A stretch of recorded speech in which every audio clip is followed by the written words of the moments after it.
Shalom. All praise to Yahweh, Bahashem, Yahweh Shai, Bahashem, Rahakadash. Double honors to the apostles and elders of Great Millstone, where I learned this truth from. Much respect to the brothers that are out there preaching and teaching the truth worldwide across the four corners of the earth, risking their lives and freedom for this truth. Peace and salutations to the hopeful elect, the house of David, and the Akim and Akwaf that might be listening to this lesson on today. This is your brother Abad Yabah, coming through with another quick hit through the spirit and power of Yahweh Shem Yahweh Shai. And the title of my lesson is Aspire to be Holy. Now, holy means apartness, sacredness, or separateness, showing that Yahweh is altogether holy, sacred, set apart, or separate from his creation.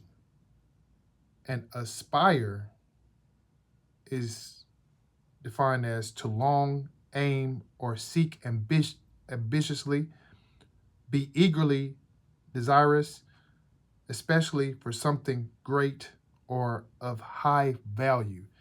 And for us to aspire to be holy, which is separate from any and everything on this earth right now, is something that we should long for, something that we should aim for. We are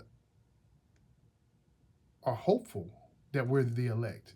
And then for us to be the elect, we have to be separate from this world, separate from carnality, separate from the wickedness and evil and confusion that is on this earth right now, other than the elect. We want to be that remnant that Yahweh Shai is coming back for in the chariots, and we don't want to be lumped up with everybody else. We want to be separate. We want to be sacred. We want to have that apartness when it comes to us and how we are looked at when it comes to Yahweh Shem Yahweh Shai. And we want to do the work. We want to make sure that we're constantly seeking him daily, meaning Yahweh Shem Yahweh Shai when I said him. And I'm just going to bring, some scriptures out that tells us that we should be holy. And just to keep that mindset, especially what is current temperature of the world right now. We know that Esau is on his last leg of his rulership, and we have to be holy. We have to be set apart. We want Yahweh Shem Yahweh to be dealing with us. We don't have time to be carnal right now. We don't have time to be selfish. We don't have time to be arrogant. We don't have time to be fleshly. This is a time for us to be as close to Yahweh Shem Yahweh as possible. And he wants us to be holy. He wants us to be set apart. He wants us to be separate. So that's something that we should strive for. We should long for. So without further ado, I'm going to go to my first scripture, and it's in Leviticus. It's Leviticus 11, 44 through 45, and it reads, it says, "For I am the Lord your power. Ye shall therefore sanctify yourselves, and ye shall be holy, for I am holy. Neither shall ye defile yourselves with any matter of creeping thing that creepeth upon the earth, for I am the Lord that bringeth you up out of the land of Egypt to be your power. Ye shall therefore be holy, for I am holy." So he's basically speaking to us in a manner to say, you need to be like me. I am separate from any and everything, and you should be. While you are here, while you are dealing, while you are going through, you should be separate. And separate is not easy. It's easy to be blended among the crowd. It's easy to be in the multitude. But we are that remnant. We're hopeful that we're of that remnant, and that Yahweh Shai is coming back for. And we have to be that daily. We have to strive for that, and we have to work for that. So it is not something that we could go back and forth about. We're either separate or we're not. And that's why we examine ourselves daily.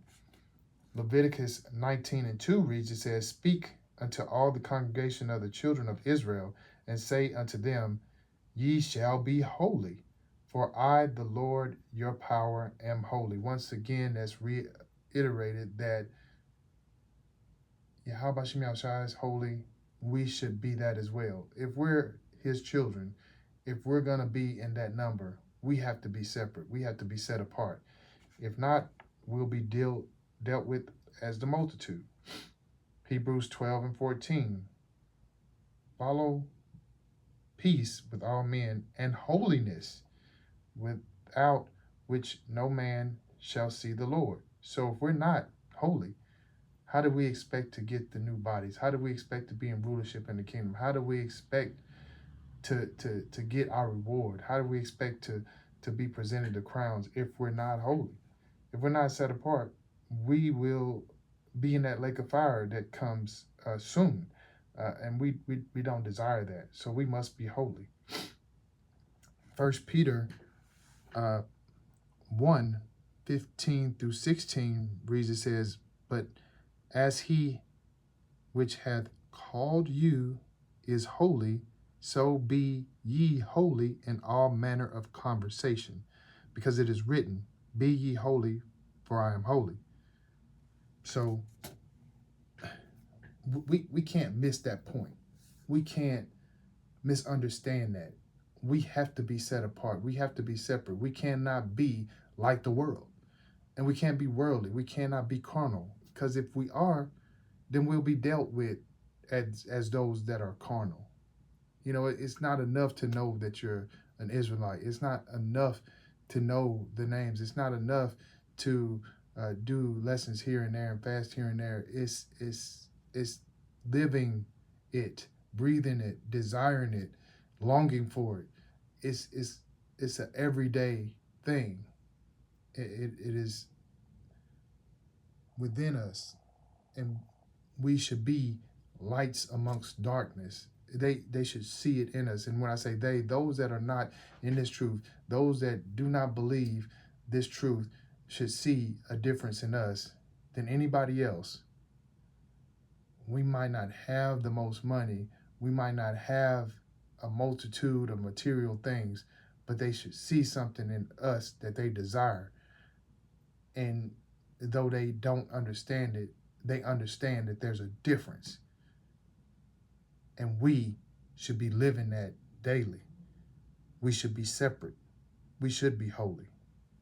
My final scripture is coming from Revelations 22 and 11.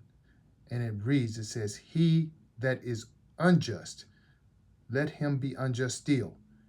He which is filthy, let him be filthy still. And he that is righteous, let him be righteous still. And he that is holy, let him be holy still. So that is the point that I'm trying to make. We should desire to be righteous daily. We should be holy daily. We shouldn't be lumped up in the multitude. There's a broad spectrum of people, and there's a narrow gate. We should be on that narrow gate, balancing this truth and be able to make it, endure to the end to receive our reward. And that's what we should strive for. That's what we should be longing for. Anytime that we're able to open up our eyes, that should be the first and foremost thing. Be thinking upon the kingdom and knowing that we have but a short time left here, because Esau knows that. And he's going about his time as if he knows that he has but a short time left. And what are we going to do to combat that if we're among the multitude? We will be destroyed. But if we are separate, if we're holy, if we're just, if we're righteous, then we know that Yahweh Shem Yahushua is covering us and he's keeping us, and his will be done in us. And we don't have anything to worry, doubt, or fear, because we have the Creator covering us, keeping us in this time. And we know what this time entails. We know that Jacob's trouble is here in the beginning stages. We know that things are about to be ramped up soon, whether it be pestilence, whether it be the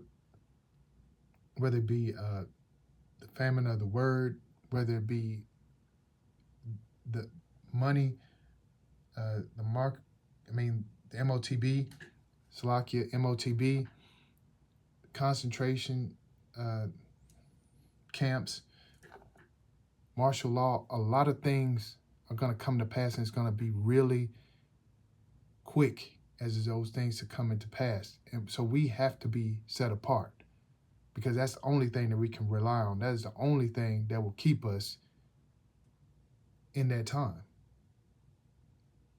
No amount of money, no amount of popularity, no amount of anything will be able to keep us like Yahweh Shem Yahushai. So we got to be set apart.